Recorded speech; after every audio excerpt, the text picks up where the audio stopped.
a truce that will see embattled MP Kennedy Ejapon escape the Privileges Committee after he incited hate and assault against Love News journalists. Lawyers are here, they know out of court settlement. Sometimes we resolve before the scheduled date of the matter, and the court will accept it. The Right Honourable Speaker has referred the petition from Honourable Alhaji Surini Alhassan to the Privileges Committee, and that is the resolution of this House. We'll tell you why media rights campaigners insist a Sink Central MP must not escape sanctions.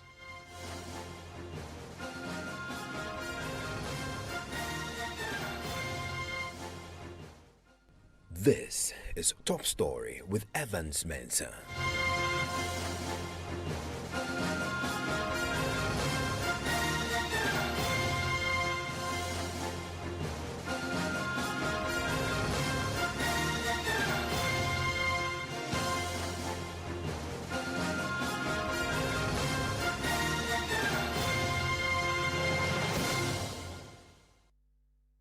And Top Story is always brought to you by Gasem Cement. The nation builder is also brought to you by Vodafone. Together we can.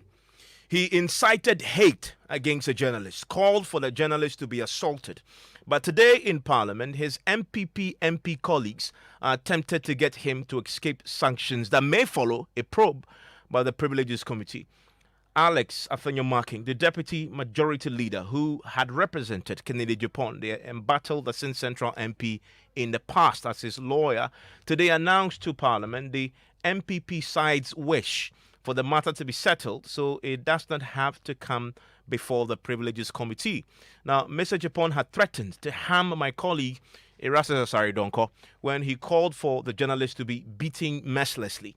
His conduct was referred by the Speaker of Parliament to the Privileges Committee, which has the power to punish MPs. But it appears tonight that the MPP side in Parliament will rather the MP escapes the committee's probe. Listen to Alexander Afanyomaking. The Speaker, we need to emphasize that the committee did not receive the referral from Right Honourable Speaker in respect of Mr. Suini's motion. So that is why there is no such thing on the business statement. But I need to emphasize here, Mr. Speaker, that our colleague has been engaged extensively, Honourable Kennedy Ejapon, on this matter. And I have received very positive responses from him. And I have no doubt on my mind that perhaps, not perhaps, I have no doubt on my mind that steps will be taken to deal with the matter appropriately so that there wouldn't be the need to even go into that long haul of, So, Mr. Speaker, I just needed to assure the House of these steps that have been taken by the leadership of the majority. We want to work together, and the media is not an enemy. We are not enemies to ourselves. Sometimes we slip. What is important is for us to take steps to remedy or resolve when these things happen. We are all human. So, Mr. Speaker. The NDC side, which had pushed for the Speaker's referral to the Privileges Committee, has rejected this move. Listen to MP for Norton Samuel Okudito Ablakwa. The final issue, Mr. Speaker, relates to a rather strange, I don't know if it's an announcement or if it is a notice, and I don't know under what standing orders the Deputy Majority Leader was coming under. The Right Honourable Speaker has referred the petition from Honourable Alhaji Surini Alhassan to the Privileges Committee, and that is the resolution of this House. We are being told today, that is the status, the decision of the Speaker, the ruling of the Speaker. Then the Deputy Majority Leader, who we know is a long-time counsel and lawyer of the Honourable Kennedy Ejapon, is telling us today that, let's prepare for some out-of-court settlement of a sort, or out of Privileges Committee settlement. I mean, under what standing orders is the Deputy Majority Leader giving us this announcement or serving this notice to the House? I mean, please, if you want to If you want to plead for your client, come properly and go and do that at a committee. But don't say that, oh, we would not have to go through that long. Who has complained about the process? We are ready to go through the length of that duration. And let's be careful we don't create the impression that some MPs, when the speaker has referred, they are above that referral. He must go there and ensure that the decision of this House and the decision of Mr. Speaker is respected. So please, as for that, your notice, we reject it. We don't know how it is grounded. I think that it's important that we make that point very clear. Well, Mr. Marking will not back down. He insists that his MPP side is only trying to resolve the matter. Mr. Speaker, the issue of Honorable Suhini's application, which application was granted, I only referred to it that it has not been programmed. There hasn't been a meeting scheduled for next week for the Privileges Committee because the referral did not get to Business Committee. I just wanted to allay the fears of members who are anxious to see the Privileges Committee working. And I only added that notwithstanding, as a House, if a matter of this nature has arisen, I am in leadership and I should engage my colleague. I made that statement in good faith. But I find it strange that every step taken in good faith would be misconstrued, particularly by Honorable Ablaka. Mr. Speaker, he was in this House when Sami Jenfi attacked the Speaker of Parliament and attacked his leadership. He did not respond to it, neither did he even get up to protect the image of Mr. Speaker and Harun Edrusu and Muntaka Mubarak. Is this a principle? This is very rich. Sit down. It's very rich. So, Mr. Speaker, I think that he should appreciate the angle I came from. I did so in good faith that, yes, something has happened. Honorable Kennedy Japan, who is a member of this side, has been engaged, and I wanted to assure this House, because the member said it affects the integrity of us, and I was assuring the House that we are taking positive steps, and perhaps we may even resolve ahead of time. Lawyers are here, they know out of court settlement. Sometimes we resolve before the scheduled date of the matter, and the court will accept it. Mr. Speaker, I'm invoking the inherent jurisdiction of Mr. Speaker, which is also part of our rules. He's invoking his inherent jurisdiction is part of the rules. Look at Order 6 and 8. Read down there. It's there. Read it. Where the matter is not provided, Mr. Speaker will direct. He has so admitted.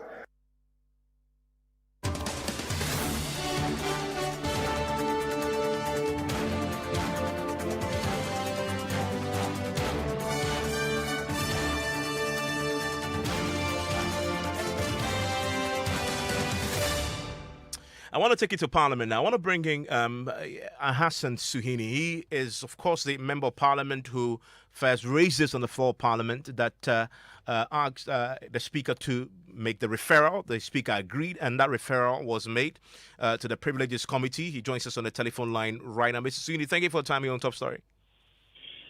My pleasure, Evans. Good evening and good evening to your listeners and other colleagues. Also joining me is my colleague Joseph Gakpo, who, of course, was on the floor when this unfolded today. Joseph, just quick clarity on something that Afenyo Marking had said, that the issue about the referral has not been captured in the Business Committee report, and so he was given an assurance. What was he referring to there?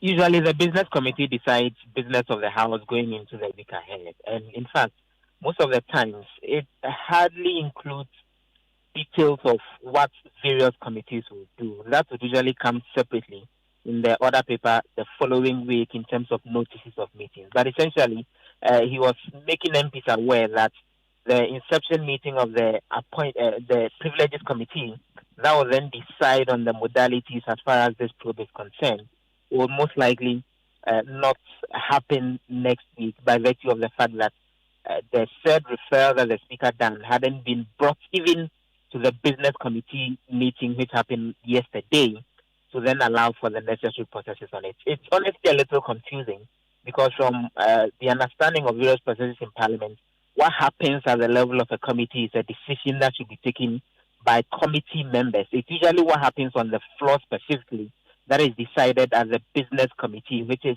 a meeting that has the speaker, the leadership on the majority and the minority side all participating. So as to how come an issue having to do with the Privileges Committee, which is chaired by Joseph, when it is himself and his members who are supposed to determine when they would meet to decide on the modalities, it became something that Mr. Fennymarkin makes the point cannot unfold next week by virtue of the fact that it wasn't captured in the reports of the Business Committee. And then he takes advantage of that to suggest that we may not even have to see the committee probe because they've reached out to this MP who had incited hate against our colleague, and they've had positive feedback from him, and then he goes on to suggest out-of-court settlements are allowed.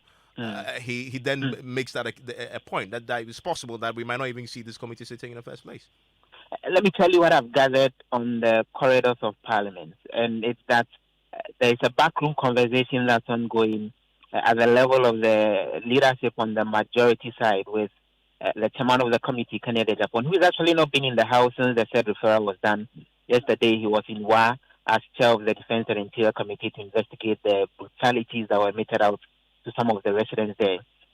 But we gather that the conversation is actually to get him to possibly use the same medium on which he attacked the Ras Sasaradonko and called for him to be beaten, to apologize. And kind of usually what happens in Parliament, that when something is said that is out of place, you withdraw and apologize for it. So then we gather that is the conversation that's happening. Get him to then use the same platform to withdraw the comments and apologize for the comments. And it's on the back of that is the hope that if he gets that done, then there could be the option of them making the point to colleagues that he's apologized for it already, so then the matter should be not complete. Well, it's great insights there, Joseph, and it's interesting you say that because this same MP in question, just 24, 48 hours ago, was on that same platform of his, repeating the same, things he had said, which had led him to be brought before the Privileges Committee. Joseph, thank you. Let me bring in Hassan Suhini. He's the MP for Tamale North. He first raised it on the floor. Mr. Suhini, what's your reaction to all this? Well, I think it's a needless red herring. Honorable Afenyo Markin, who I respect very much, the Deputy Majority Leader, shot himself because clearly that response he gave was not needed. And I think Joseph has captured what happens as far as the business statement is concerned appropriately. And committee sittings are not usually captured on the business paper, and perhaps that should have just been his response. And again, members of the committee usually will have a meeting when a matter is referred to them and decide on when and how to meet. And when their report is ready, it's not even usually captured in the business paper. It is just that statements will be made in the course of the week. It is when you pick the order paper that you may know if a committee has a report to present or not. So he simply overshot himself and, introduced what I consider a red herring into the discussion. I am very confident that the chairman of the committee, Jose Owusu, who I know has been under the weather for some time now, will convey a meeting when he can, because the speaker did make the referral. And the committee will have to consider that referral and get back to the House with a report. If indeed what Joseph suggests, and indeed what Afenyo had also said today, is the route that, and Afenyo, we know, has represented him before as his counsel, is the route they want to take us and apologize, will that satisfy you and withdraw your push and motion? No, I don't think this is a matter. I think it's gone beyond an apology. I don't know how Joy FM will take it. I mean, because listening to Joseph, I gather the engagement is between leadership of the NPP side with Kennedy Ajapong and possibly Erastus Asare Donko. I don't know how I can tell you, I can tell you apology. categorically that we have taken this. We also have actually wrote to the speaker. So we also again insisting that the parliament take strong action on this matter, and so we wanted to travel this full length.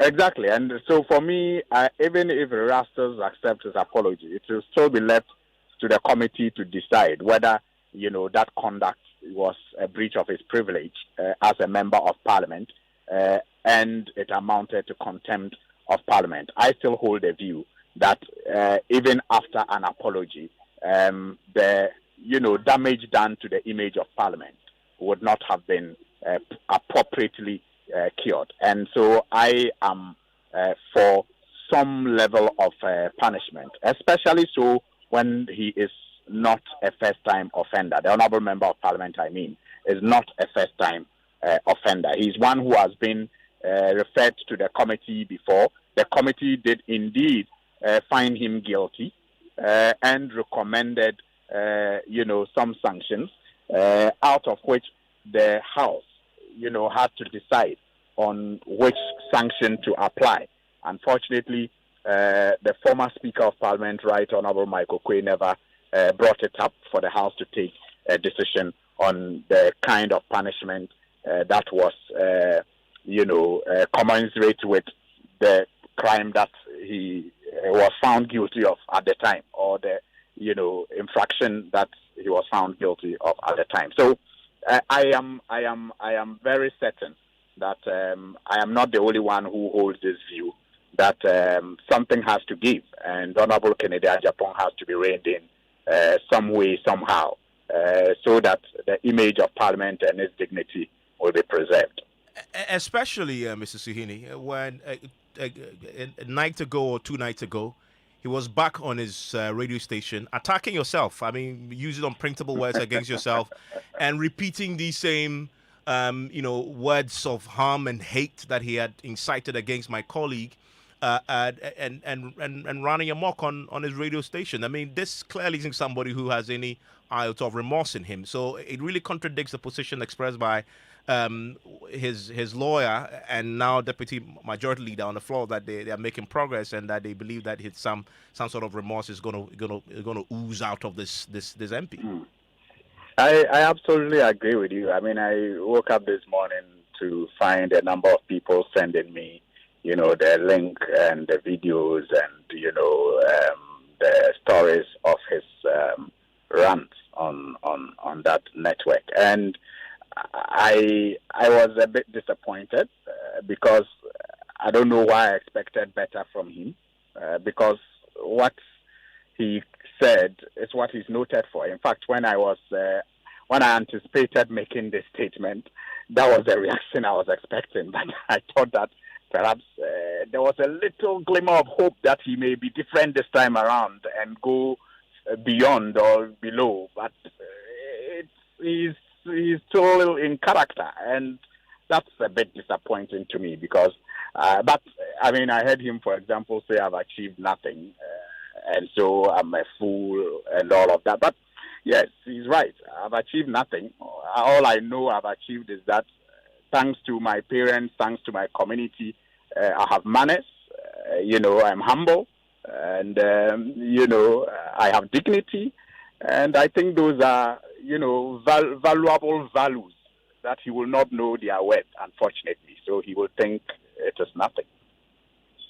Mr. Sidi, thank you very much. In fact, we are having a Ghana Connect on this, a bigger conversation about impunity against journalists. Yourself, a former colleague of ours, and so no wonder you're standing with your former colleagues. We'll tap in again on Ghana Connect when we open up this conversation to the general public on this matter. Thank you very much. That's Hassan Suhini, the member of Parliament there on the NDC side for Tamale North. Joining me right now is a former media manager. He is a media rights campaigner. Ken Ashigbe joins us on the telephone line right now. He's been campaigning for so long now for the protection of journalists. He is on the line. Mr. Ashigbe, I'm grateful that you joined me. Thank you, Vance. You follow how this is panning out on the floor of Parliament. This attempt to have this settled out of the committee, which may probe this and has the power to prescribe sanctions. What's your reaction to that attempt?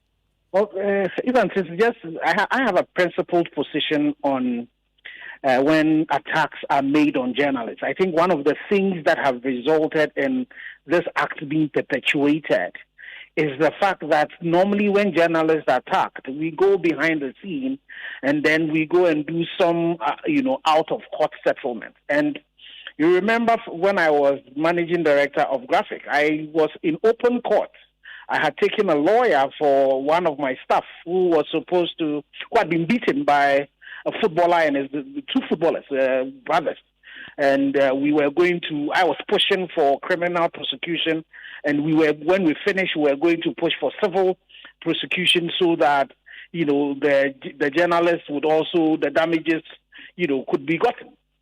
But then he stood in court and decided that, he was no more interested in it. And I have said, it was because of things like that were did that Ahmed Swali died. If we make sure that anybody who infringes the law, especially this thing about beating, threatening journalists, we make sure we go the full hog so that even if there is going to be a settlement, that settlement should be done in court, should be done in these particular committees. It's the same principle I will bring to this. I think that no matter what, overtures are being done. Those overtures should definitely end up as a committee, and the committee should definitely then look into it. If at that particular point it is done, then it becomes public record. Then it serves as a deterrent to the next person that when you do this, you cannot go in private and go and say you are settling anything.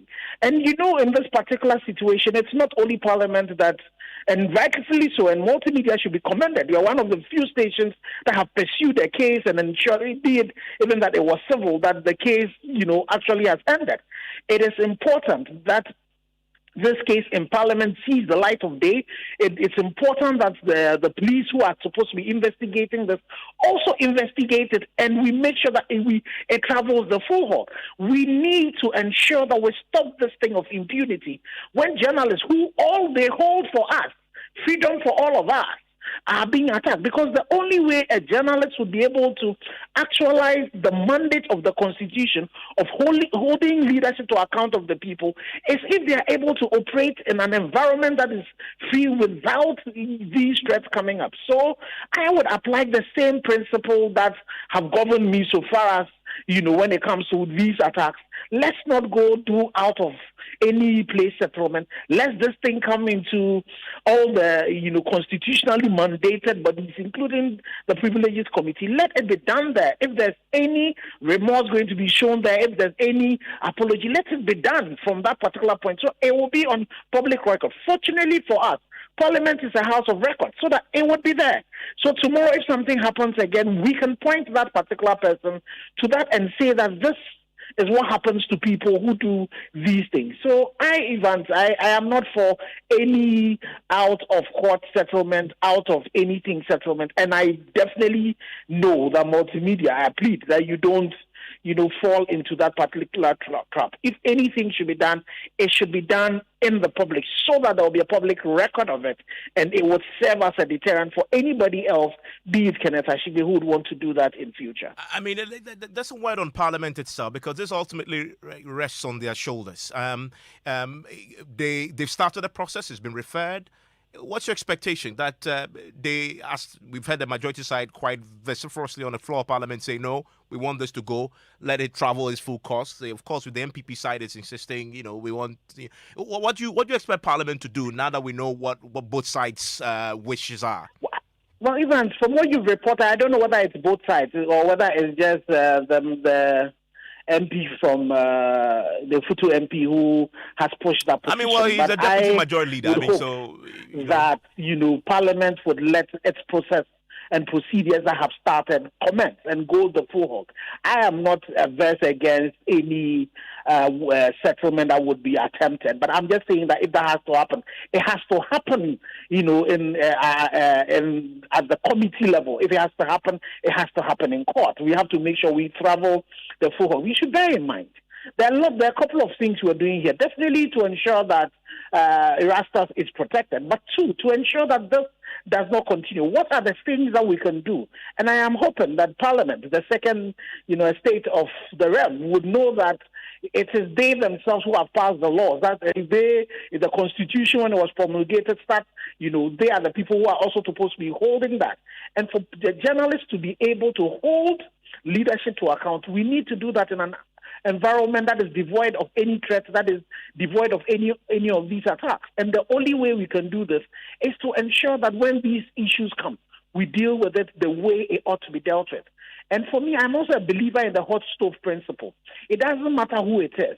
The hot stove will burn you equally, and we should apply that, and it should be very consistent so that people know that when this is done, that is what happens to you. Even I will tell you that as we speak, Pius, one of the journalists who was shot during the election, and that case has gone to court. He had a first surgery. They've had to repeat the surgery. They have to go for a second surgery again because the first one failed. And this case has gone to court severally. Every time it goes to court, it's adjourned. So you see, we have these things already in the system, and it is important that we stop this impunity. And we need to ensure that the various arms of government and the various constitutionally mandated bodies that have to act in the interest of all Ghanaians. Mr. Ashigbe, I'm grateful that you joined us with your thoughts. It's always a pleasure talking to you on these matters. This is going to be a subject of great debate and conversation among journalists and citizens on Ghana Connect in just over 2 minutes. Stay with us. Impunity against journalists. Coming up on Ghana Connect in a while. 55, 78, 58, 78. Hey, Charlie. My network is really killing me. I have to pay my uncle's workers via mobile money, but the charges alone, it's about 380 cedis. Charges alone just to send money? That's $10 of cement already, my guy. Listen, bro,